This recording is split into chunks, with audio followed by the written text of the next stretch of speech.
La conscience? Vous pensez peut-être à l'intelligence, à la réflexion, à la conscience de soi. Mauvais point de départ. Oubliez les idées reçues. La conscience ne se limite pas à l'humain. 2 questions. Premièrement, existe-t-il une preuve concrète de la conscience humaine? Deuxièmement, la conscience influence-t-elle réellement le comportement?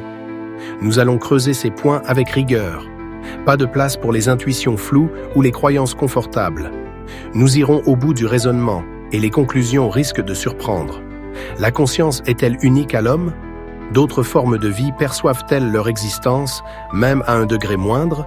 Ou sont-elles de simples mécanismes biologiques sans ressenti? Réponse à venir.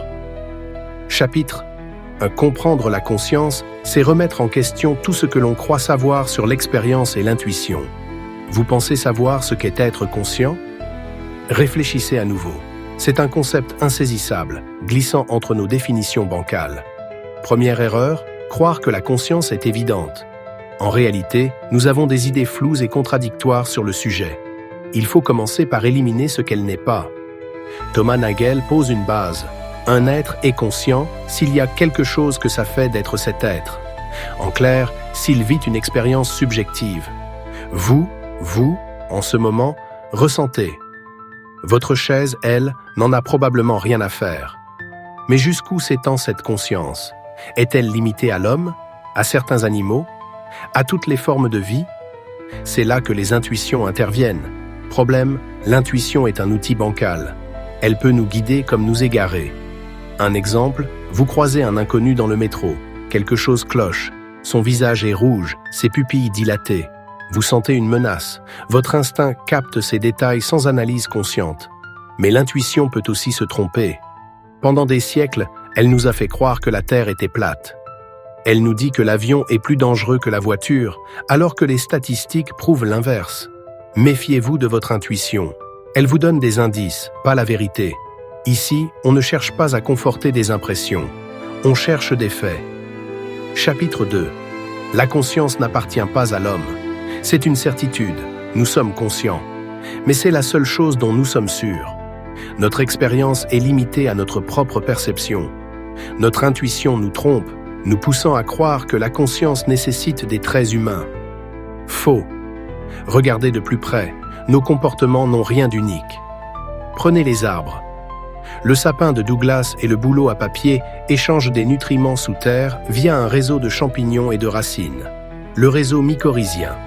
Suzanne Simard l'a prouvé, ces arbres ne se contentent pas de survivre. Ils reconnaissent leur progéniture, leur envoient des ressources, communiquent pour contrer les menaces. Les plantes perçoivent leur environnement. Elles réagissent, elles se battent. Elles libèrent des toxines pour éliminer la concurrence. Le lierre cherche des points d'appui, tâtonne, s'adapte. La dionée attrape-mouche enregistre l'information. Elle ne se referme qu'après 2 stimuli distincts. Mémoire, anticipation, réaction.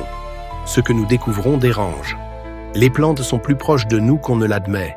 Même leur ADN partage des séquences avec celles qui nous permettent de percevoir la lumière et l'obscurité. 2 possibilités. Soit elles ont une forme de conscience, soit la mémoire, la réaction, la perception et l'entraide n'ont rien à voir avec elles. Laquelle est correcte? La réponse se dessine. Mais avant de l'atteindre, nous devons aller plus loin. Chapitre 3. La conscience ne contrôle rien. Vos pensées ne sont pas les vôtres. Vos décisions ne sont pas conscientes.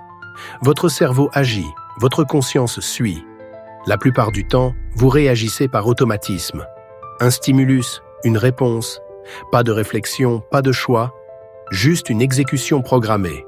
Vos sens n'arrivent pas en même temps au cerveau. Votre conscience est toujours en retard. Elle ne sait ce qui se passe qu'après coup. Des études l'ont prouvé. Votre esprit est un spectateur. Votre cerveau traite l'information comme une voiture autonome. Il collecte les données, analyse, exécute. La conscience ne fait qu'observer, incapable d'intervenir. Et la pensée? Même histoire. Une idée surgit. Vous pensez l'avoir générée? Faux. Elle s'impose à vous.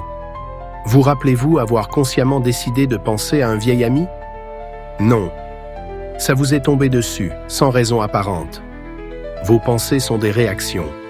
Elle découle de votre biologie, de vos expériences passées, de votre conditionnement. Vous croyez contrôler votre esprit. Erreur. Vous êtes un passager, pas un pilote. Chapitre 4. Le soi est une illusion. Votre cerveau triche. Il vous fait croire que vous contrôlez vos décisions.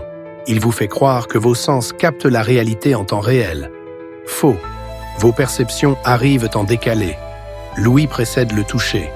Vous ne le remarquez pas, sauf si votre cerveau est défaillant.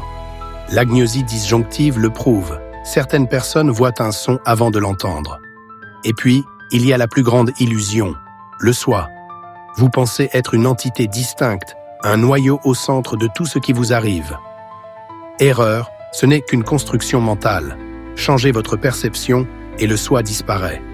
Drogue psychédélique, méditation, expérience intense, tous court-circuitent le cerveau. Résultat, dissolution de l'ego. Plus d'individus isolés, juste une conscience brute, sans centre, sans barrière. Ce n'est pas une théorie, c'est un fait neurologique. Vous pouvez être conscient sans vous sentir vous-même. Donc, la conscience et le soi sont séparés. La Terre semblait plate, jusqu'à ce qu'on prenne du recul. Il en va de même pour votre identité.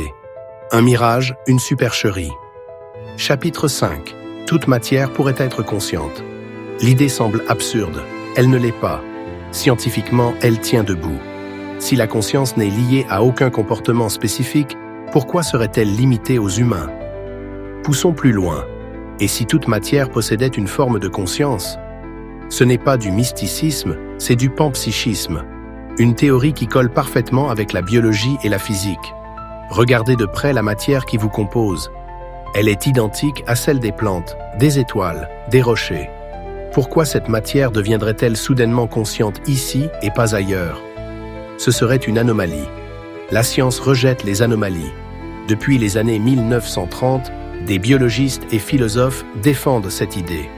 Leur raisonnement est limpide. Toute matière est énergie, et l'expérience pourrait être une propriété intrinsèque de cette énergie.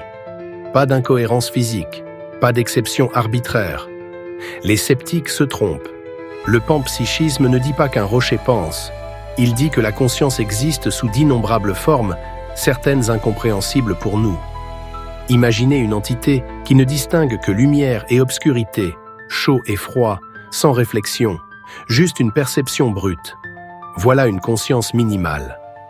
Peut-être que la vôtre n'est qu'une version plus complexe du même phénomène. Chapitre 6. Le panpsychisme brise nos certitudes. Il force à repenser la conscience. Cette théorie dérange. Elle exige de revoir nos intuitions sur la réalité. Pourtant, l'intuition trompe. La science l'a prouvé à maintes reprises. Prenons un fait. Un corps humain pourrait héberger plusieurs consciences. Ce n'est pas de la spéculation, c'est prouvé. Depuis les années 1960, des études sur le cerveau divisé le démontrent.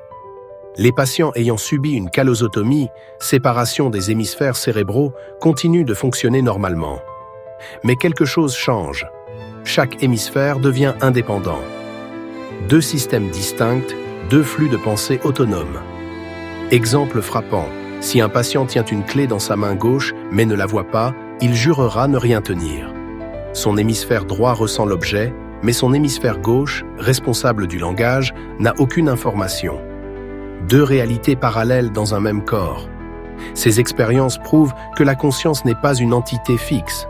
Elle s'adapte, se divise, se reforme selon les informations qu'elle reçoit. Ce qui suggère une idée radicale, la conscience humaine pourrait être une fusion de micro-conscience, émergeant de la matière. La science tâtonne encore, mais la physique a déjà levé des mystères autrefois jugés insolubles. Le boson de Higgs a révélé la masse, un concept autrefois abstrait. Peut-être qu'un jour, nous identifierons l'élément clé qui prouvera que la conscience est inscrite dans la matière elle-même. La réalité est plus étrange qu'elle n'y paraît. Résumé final. La conscience est un mystère, mais être conscient, c'est vivre une expérience. Ce que l'on sait, c'est que les humains en ont, et c'est tout. Au-delà de cela, la conscience n'est liée à aucune pensée ou comportement spécifique. En retirant ces aspects humains, on peut se demander si d'autres entités ont également une forme de conscience. Le panpsychisme pousse cette idée plus loin. La conscience serait une propriété fondamentale de toute matière.